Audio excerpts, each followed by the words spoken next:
Am I the jerk for rejecting an invitation to my own birthday, which I don't care about, knowing that this will hurt my mother and family overall? My birthday will be in a few days. Usually my mother does a little something for me, who is 25 years old, and my sister, who is 30 years old, like going outside. I usually accept because it is important for my mother, but I would not do anything at all for my own birthday. I do not tell anyone the date. I do not hate it. I just do not care. This time my mom and more people in the family organized something to celebrate in our house. I live with my mom. My sister moved in with her boyfriend. I rejected the invitation and said I do not want to participate.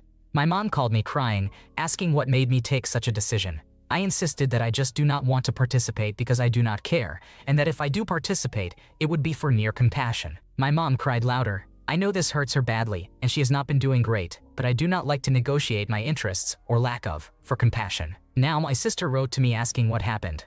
I think now I not only hurt my mom, but also turned my sister against me. I am not a guy very attached to my family. I do not hate them. I feel I am just different, and I do not enjoy things as they do. I do not love as they do. I know that I am hurting my mom by doing this. I know she is really sensitive, and that she had a tough life, and that my sister and I are practically all she has. I am wondering how this will turn out for me if I never develop the ability to say no. Am I the asshole? Should I participate for a few minutes out of pity, making everyone else comfortable, and then leave like nothing happened? Should I stand my ground knowing this will hurt my mom and probably my sister? Am I exaggerating and I just could be there pretending it is fine? Are there better situations where I should say no, and situations where it is better to do what is best for the group and not myself alone? I do not hate them. I do not hate seeing them or being with them. I am not hiding from them or evading. I simply do not want to participate. Being there would only upset me because it is against my desires, but not because I feel hurt among them.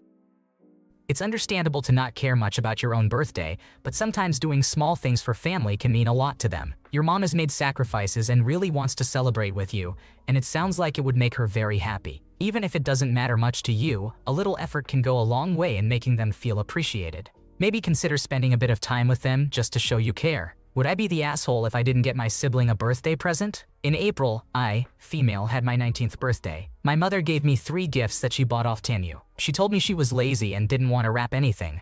My brother, who is 22 years old, didn't get me anything, and neither did my father, who is 74 years old and has never gotten us presents. I told my mother I was thankful and appreciated everything, especially the mini music box, which is really cute. It's smaller than my palm, so I put it in my purse. However, I was a bit upset that my brother hadn't gotten me anything, because I get him something every year plus holidays. This is the first time he didn't get me something, so I tried not to take it personally. About 3/4 through the day, around 3-4 p.m., my mother and brother went to the store and bought a cake and a box of strawberries. That was really the best part of the day. My best friend sent me money as she was still working on her gift, which is handmade. I asked my mother if we had any plans, and she said if we went out, I'd have to spend my birthday money for it. She wasn't willing to spend her own money to take me for ice cream or dinner. She told me she had already spoken to my brother and he wouldn't be upset if we didn't go out, so it was up to me. I didn't want to spend it, so we didn't go out. The next day, my mother pulled me into the kitchen and told me a few months prior she had ordered some clothes for my brother and was wondering if she should give them to him now or wait for his birthday in July. I told her she might not be able to return them 3 months later, so she should give them to him. I had no problems with that. What I didn't expect were 7 bags of clothes. He was like a kid at Christmas, excited for everything and trying everything on. When I saw how much he got, I'll admit that it actually hurt my feelings, as silly as it sounds. In the middle of him opening everything, my mother turned to me and apologized that she couldn't get me more. My brother said I didn't need more because I have everything BTS. As he was trying everything on, he started asking for more clothes, and my mother told him, "Yeah, we can do that," and "Yeah, I'll look for it for you." I stayed quiet the entire time. Before he had gotten all of this, I was looking at custom-made card decks. He's heavily into card magic and presidents, so I began working on a custom deck and intended to use my birthday money for his birthday. He also has, I'm not exaggerating, more than 50 decks. After he opened and tried everything, later in the day, I texted my mother asking if he had a specific deck, to which she said yes. I told her I had intended on making him a deck for his birthday, but I was a bit hurt that he didn't get me anything. She told me I couldn't be upset with him because he didn't know what to get me, and then followed by saying, "Actually, he picked out the cake. It's been months, and I'm still upset." I'm mostly upset because my birthdays for the last few years have been ruined. I don't even want to celebrate my birthday anymore. My brother's birthday is approaching, and I still haven't gotten him anything, but I'm a bit worried he'll be upset.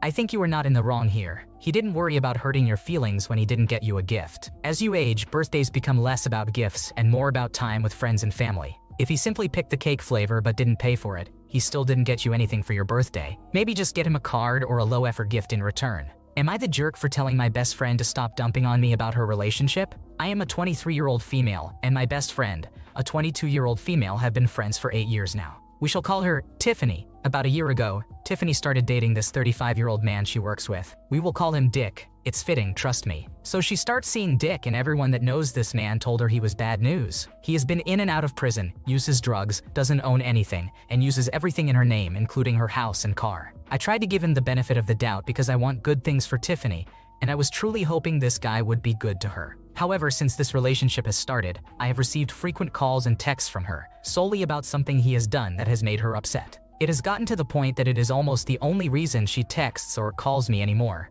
The calls started with Dick almost refusing to do small things like cuddling her, laying in the same bed as her, and giving her any non-sexual attention. Recently, they have progressed into him calling her out in front of their peers about their sex life, which she had spoken to him about and tried to mend. She caught him texting other women and clearly saw that some texts were deleted. He yelled at her because he got her the wrong drink. She found text messages where he was trying to coerce her into sexual acts with other people. There's so much more I could add to this, but the post would be longer than the history of the world, I swear. I have always been there to listen to her and to give her what advice I could, which recently has been to just leave him. I've offered help with saving money, gradually packing her things, and even having law enforcement or my own father there if needed. However, he cries and straightens up for a few days when she threatens to leave because he literally needs her. I know she needs me in these times because they are hard. I've been there. But it's getting to the point that it's the only time I hear from her, the only time she texts me or calls me, and it's getting emotionally draining. I don't like seeing her upset or hearing her cry. She's like a sister to me. There's only so much of the same issues I can handle.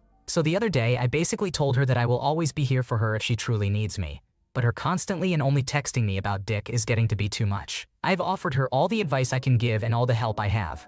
She was understanding because she gave me that same talk in an old relationship of mine that was similar, but not as severe. But I can't help but feel like I've abandoned my friend in her time of need. So I ask, am I the asshole?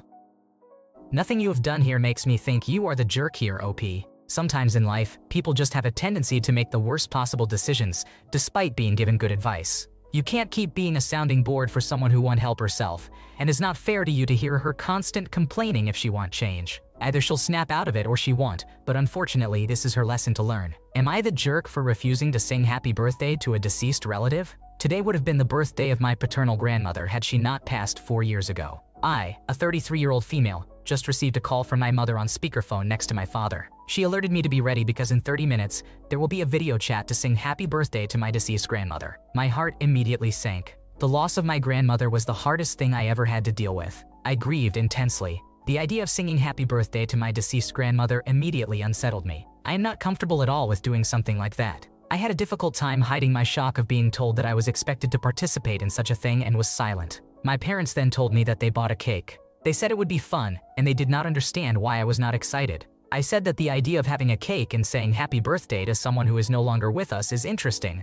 and not something I've ever heard of. I then said I had to go make other preparations for bed so I could be ready for when they call. After a few minutes, I texted my mother to let her know that she completely put me on the spot by calling me with something like that in front of my father, and that this is not the kind of thing I want to do. I told her how unsettled I feel about it and how much my chest hurts even thinking about doing something like this. I also used the word weird to describe the act. My mother immediately called me difficult and said I always make everything into a big deal. She said she does not even know what I mean when I say that I feel unsettled by it. I told her that I am happy to celebrate my grandmother's life, but not with a cake that she cannot blow out, or with the song Happy Birthday. She immediately dismissed me and said, "Bye, ami name." I told her that dismissing me is not cool, and I am entitled to my feelings. I also said that they are free to do whatever they like, but the idea of me participating makes my chest hurt. She then told me to just leave it alone and did not respond to my request to be part of the call before or after the singing, so I could still be with everyone while thinking about my grandmother. I feel extremely hurt and dismissed that my desire to not sing happy birthday to my deceased grandmother was not understood by my mother. I am afraid that my father feels that I was not supportive of him. Am I the asshole for not just sucking it up for the few minutes of singing, no matter how terrible the idea of singing that song makes me feel? You are not in the wrong here. Different people grieve and deal with death in various ways, and your feelings are entirely valid. It's incredibly dismissive when people say it's not a big deal just to pressure you into doing something their way. Singing happy birthday to someone who has passed away might be a tradition for some, but it's completely understandable to feel uncomfortable with it. Maybe talking directly to your father could help clear up any misunderstandings, especially since your mother seems to be unfairly negative about your response. Am I the jerk for reporting my coworker to the state for fraud? Am I the jerk for reporting an ex-coworker to the state after she tried to get another one of my coworkers fired? I worked with a woman named Stacy who, quite frankly, was a terrible coworker. She would purposefully put her work onto other people. She often caused fights in our workplace and was always the center of any drama that occurred. If Stacy was called out on any of her behavior, she would quickly backtrack and then gaslight you into thinking it was all a misunderstanding, and she was very good at it. We are also pretty sure, but cannot prove, that she stole pills out of my coworker's purse and then claimed she was also missing about $150, which she blamed on another coworker. She would get into screaming matches with other coworkers and often go around telling people untrue statements in order to start drama. For example, I had a coworker who was out for a while due to a medical emergency, and Stacy told her that I said it wasn't a big deal and that I couldn't understand why she couldn't come into work the next day. This was very untrue and cruel to say, and I would never say anything like that. She got away with a lot because most of us, including myself, just wanted to work in peace, and it was easier to just deal with her than try to fight back. I know that makes me a bit of a pushover, but honestly, it was exhausting. Stacy eventually quit, thank God, but she still couldn't leave our workplace alone. I have another coworker named Carla, who is very sweet and sometimes too trusting, and she was very good friends with Stacy. They had a falling out after Stacy left, due to Carla becoming wise to her behavior and wanting to distance herself from her. I completely supported Carla in this, and in the aftermath of Stacy leaving, we became really good friends. Stacy didn't take this well and, in an effort to get back at Carla, contacted our boss with more untrue statements in an effort to get Carla fired. This is where I may be the asshole. I knew that Stacy had falsified her pay stubs in order to acquire our state Medicaid insurance. She did this to get a very expensive surgery covered at no cost to her, despite our company having very good insurance available. When she went after Carla, I reported her fraud to the state. The penalty for this is a $250,000 fine and up to 10 years in jail. Carla wasn't mad that I did this, and most people I talked to agree that Stacy had it coming, but I'm feeling guilty. Yes, she is no doubt a horrible person, and no one made her defraud the state, but I'm wondering if I shouldn't have gotten involved. Am I the asshole? You did nothing wrong here. Reporting Stacy's fraud was a way to obtain justice and hold her accountable for her illegal behavior. It may feel harsh, but it was necessary to protect the workplace and support coworkers. There's no need to feel bad when the actions taken were both justifiable and truthful. Would I be the a-hole if I stopped being the reliable, responsible sibling? I need to vent, and I'm on mobile. This has been eating at me for a while. I, 20 years old female, have always been the golden child in my parents' eyes, as I'm the only one of my siblings to graduate high school and start pursuing a college degree. I am constantly told that I'm responsible for uplifting my elders and passing down gratitude and love. I live in a separate state from everyone mentioned here and couldn't attend the event in person on my days off. I also pay a large shared phone bill regularly, equal to 1/2 of my monthly paycheck, with no one offering to pay their part regularly. Recently, my nephew Dare, 6 years old, celebrated his birthday with my mother, 61 years old female, stepfather, somewhere in his 50s male, sister's fiance, somewhere in their 30s non-binary, and sister, 32 years old female. Before Dare's birthday, I asked my sister what Dare wanted for his birthday. I was told that as she'd recently lost her job and that the most meaningful gift I could give was to purchase the uniform he needed for his new school, which was upwards of $100, and I agreed. Today, I finally had the free time from work to look at my sister's Facebook page and discovered the video she'd posted about her son, Dare's birthday. At the end of it, she unveiled a final large gift from her and her partner, a hoverboard. It's making me reevaluate my relationship with my sister and family. I'm glad that my nephew is getting new items that he'll hopefully cherish. However, if my sister and her fiance had the money for a fancy new gadget, why did they ask that I pay for a necessity for my sister's child? I am making minimum wage and saving up for my next semester of college. I splurged to get what I thought was necessary for Dare's education, only to discover that they could have paid for it all along. I could have bought my nephew a less expensive gift and continued to save for my future. I brought my feelings up to my mom, who said that I was selfish for wanting to spend less on my nephew's birthday, and that I didn't know what they may have had to sacrifice to get such a gift. This situation is starting to make me feel that I'm drowning in the weight of being reliable to a fault, that I'd pay for a necessity so my sister and family can buy fun gifts without remorse. But I also feel so guilty for being upset over something others consider petty. So Reddit, would I be the asshole if I stopped being so responsible and let them figure out how to pay the bills and emotional labor I'm shouldering? You did nothing wrong here. They aren't your responsibility, and your feelings are valid. Your mom is wrong. Your sister needs to learn how to budget better, and you aren't the solution. Give them 1 month to take over their phones in their own name, and then cancel. Thanks for watching. When you subscribe, make sure to hit the bell to turn on notifications so you never miss a video. To finish listening to all the stories, check out the playlist in the description.